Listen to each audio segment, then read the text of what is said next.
Speaking of jolly, Yeah. you're jolly about the Guardians. I am. First place Guardians. Yes, they're playing great baseball. It's really hard to believe. You look at this team. Jose Ramirez is not playing particularly well. He's their best player. You have two pitchers that you could trust in the rotation. Tristan McKenzie and Shane Bieber are both pitching really well. The rest of the rotation has not been very good. I know Plesac pitched well yesterday, but overall, do you trust any of those other guys? I don't. Quantrill's hit or miss. Yeah, I mean, Savali's been terrible. He's back off the injured list. The team is going to rely heavily on those two starters and the back end of the bullpen. Karinchak has gotten back to the guy we saw early last year, and obviously Emmanuel Clase has just been absolutely lights out. He's as good as any closer in baseball right now. But your best player is not playing well. He hasn't been great since the injury. He's been kind of average. You know, they're getting obviously good performances by their young middle infield. Naylor's played well when he's been healthy. Miles Straw, who had like 2 good weeks there, is back in the crapper again. Oscar Gonzalez has been good. He's back. But it's not like they've got the lineup killing it. They're doing just enough. And I look at that Deshaun Watson's astrological sign is Virgo. For some reason, up on the screen right now. Mike Polk on Tuesday realized that our numbers dropped during Guardians talk. So in order to keep the audience engaged, Deshaun Watson facts, just to keep them. Anytime Deshaun Watson's on the screen, they're I said that the other day, Bull. But you want to hear something crazy, Bull? Can we drop the Watson facts and pull Are we really doing this? Is this serious? Yes. That's the dumbest thing I've ever seen in my life. Whoever came up with that idea is dumb. It's Mike Polk. Mike, I love you, but that's stupid. I don't Can we like pull it. up the last 11 games, Anthony, real quick? I know it's true. Good. Last 11 games. Yeah. The Guardians 8-3. are 8-3. Yes. With a +1 run differential. Yeah, they're winning. It is unbelievable. Hey, listen, part of it's luck. They're not playing great baseball overall, but they're well managed and they're getting a little lucky. You're playing the Tigers, obviously, but their schedule, you know, they're not playing a ton of good teams the rest of the way. There's a bunch of games with the Royals. They got more with the Tigers. The White Sox just look like a nothing team right now. But they're only 3 wins behind Toronto for the 3rd best record in the American League. It's remarkable, and that's why I'm so frustrated that the team did nothing to get better, because outside, I get it, the Yankees and Astros are significantly better than everybody else in the American League. The Guardians are as good as anybody else, and in a short series you could win. I'm just frustrated they didn't. But major credit. We did a practice show the week before we went on the air, and you guys asked, can the Browns stay in the mix at the beginning of September? I said yes. Everybody else said no. And it looks like I'm going to be right. Now, I didn't think they were going to win the division, and now I think they have a decent chance to do it. I think it's going to be hard for them to win in the playoffs, but not impossible. But they do have, 2 starters, 2 in the back end, and just enough hitting. They're doing it with mirrors, let's be honest. Well, they're not that good a team. No. And they're in a bad division, and they're winning these close games. Some luck involved. They're 16-8 in the last 24 games, which is the best record in Major League Baseball. And again, it's been these huge streaks. Yes. Of hot.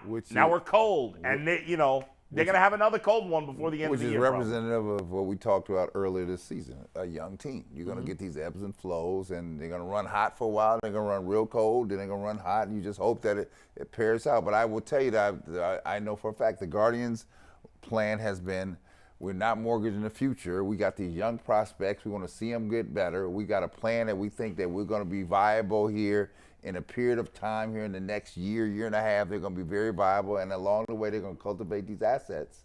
Yeah. And then they can start making some moves they have all intentions on bringing this all to bear. And I think that's what it is. And I said before, you have to trust the people that see people all the time. They may know a little bit more because they see a person and not just see them in practice. Some of these people they've been following since they've been 16, 17 years old. Absolutely. Right? So they have an inkling of where this person can go. And if you've been around the business for a while, you know it when you see it. You don't have to study it for a long period of time. There's something in this person. Can we bring it out of them? Right. Well, and listen, they got good chemistry. They got a great manager. They're playing well. They're not playing great, but they're playing well.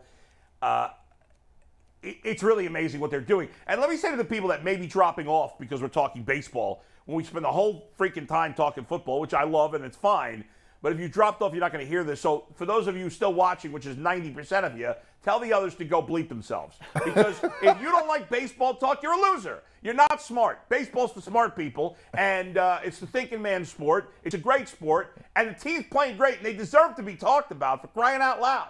I just said they're not playing great. Now I'm saying they're playing great. They're not playing great. They're playing good, but they have some guys playing great, and they deserve that credit. And Francona deserves a ton of credit. It's a terrible payroll. The Twins and White Sox have much higher payrolls in this division, and the Guardians are outplaying them. Yeah, and the question that we put with this topic is this sustainable for the Guardians? 16-8. They only 8 have 50 3 the last games left. Yes. There's 50 games left. Logistically speaking, when you think with your brain, you look at a +1 differential in the last 11 games, and they're 8-3. Yeah. Your brain says no, it's not sustainable. But everything we've thought with our brains about this Guardians team all season has been proven wrong. So at this point, why isn't it sustainable? They might as well have.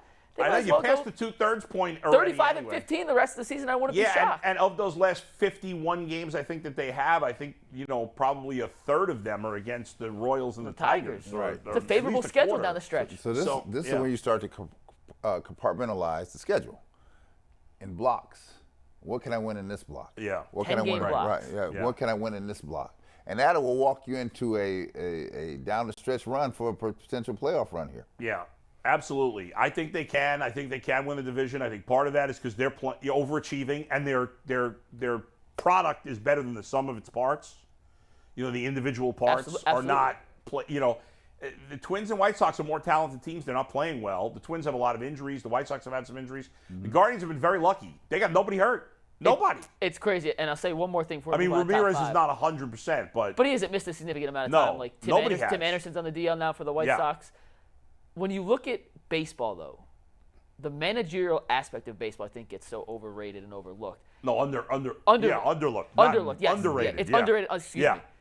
Francona, if he's not the best in baseball, he's damn near close to the top. And you look at a team like the White Sox, you look at a team like the Twins, who have more talented rosters, top to bottom, a higher payroll, who don't perform. And I think Tony La Russa, who might be 317 years old by this point, who's sucks. falling asleep in the dugout during games. He literally fell asleep in a dugout in the first inning of a game this year, Brad. If you haven't seen the clip, just look at it at Twitter. I'll send it to you guys. It's absurd. Managers make the difference. He was tired. Well, he's just old. He's tired. legitimately Francona's old too, but the game hasn't passed him by. See, here's the thing. Here's the difference. Like, La Russa was a great manager back in the day. Francona's got his flaws. Some of his lineup construction is weird. I don't like when he's batting Jimenez 6. That doesn't make any sense in this roster. He makes some weird bullpen changes at times. But his biggest strength, it's La Russa's biggest weakness, is managing people. Yes. And that's the most important thing for a baseball manager, and I think for a basketball coach as well. Like football, it's not about managing. It's X's and O's in football. But for baseball and basketball, it's about managing people. In basketball, it's about the stars buying into you, right? You got to manage the people. Right. And in baseball, it's all about managing the people, knowing who's right. Like, we sometimes will watch a game or listen to a game and say, why the hell is he putting him in there? Well, we don't know that he's got a little injury, or this guy doesn't like batting against this guy, even though the matchup seems to be a good one because it's righty against lefty, whatever it may be. And he has such a great feel for his players, and that's what makes him a special manager. More than the others. The X's and O's of baseball, he's just average on those. Yeah. But it's his people skills that are elite. Oh, and right here. Let's see. Where's he asleep at? He didn't quite fall asleep, but he was close. There's a longer clip where where he's like. Yeah, he's out. Yeah. He's out. It's just fun. It's the first inning of like a 1 p.m. game. He's out. But he is like, I think he's 77 years old. Oh, is he 77? Yeah. I'll look it up. Oh, my God. Anthony, you see when Mike Francesa fell asleep on the air? No. Do you know who Mike is? Yeah. Yeah. That was good, too. Anthony, time for top 5.